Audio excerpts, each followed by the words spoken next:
So yun guys, so magandang buhay po Pilipinas, magandang buhay po Luzon, Visayas, Mindanao at sa buong mundo mga kasyawing. Kumusta po kayo mga kasyawing? Sana ay nasa mabuti po kayong kalagayan mga kasyawing.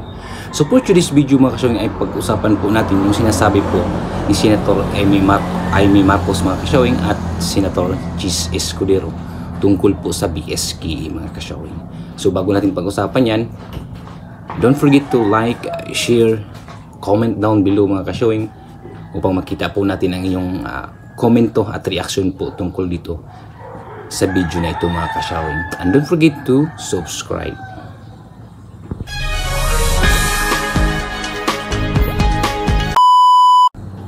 So yun na nga mga kasyawing, no? Pag-usapan po natin yung sinasabi po ni Senator Amy Marcos mga kasyawing at Senator Chis Escudero, no?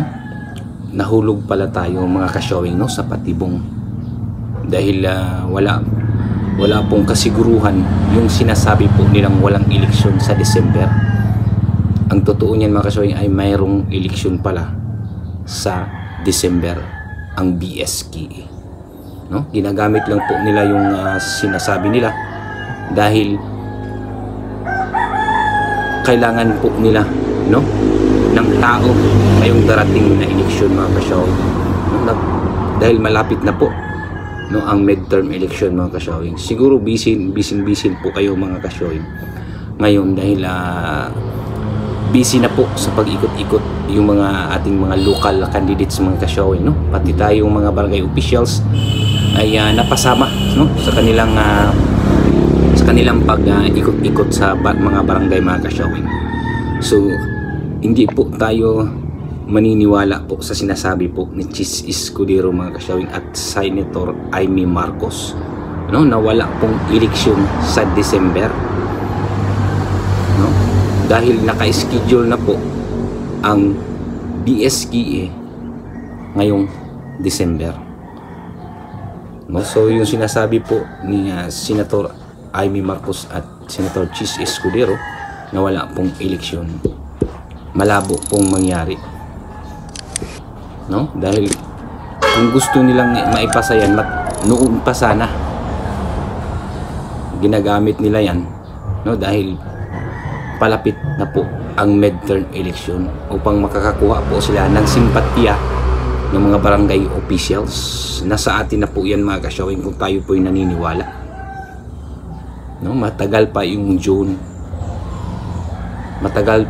na balik nila. Kung gusto nilang walang eleksyon, dapat dapat mag special session sila.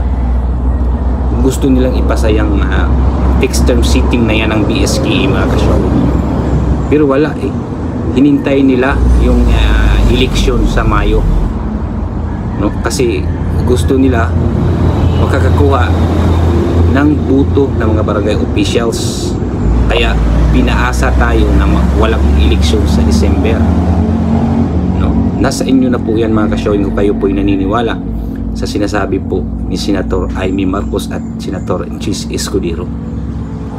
Dahil kung gusto po nilang ipasa yan noon pa, no, noong January pa, kaya lang wala eh.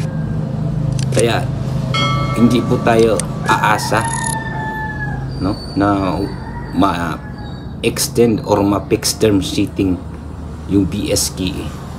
Mayroon pong eleksyon sa December. Sa katunayan po ay ready na po ang COMELEC, no, para po dyan sa BSKE ngayong December mga kasyawing, no. Sana sa inyo na po yan kung kayo po'y naniniwala sa sinasabi po ni Senator Amy Marcos, no, at Senator Chis Escudero. Wala pong pruweba, wala pong katunayan na wala pong eleksyon sa December.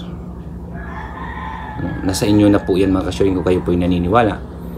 Dahil ako po ay hindi naniniwala, no? Dahil kung gustong ipasa nila yan noon pa, ngayon lang sinasabi nila nung malapit na po ang midterm election, no? Kayo na po ang maghusga niyan mga kasyawing.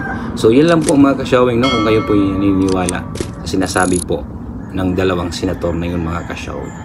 So don't forget to like, share, comment, and don't forget to subscribe mga kasyoy.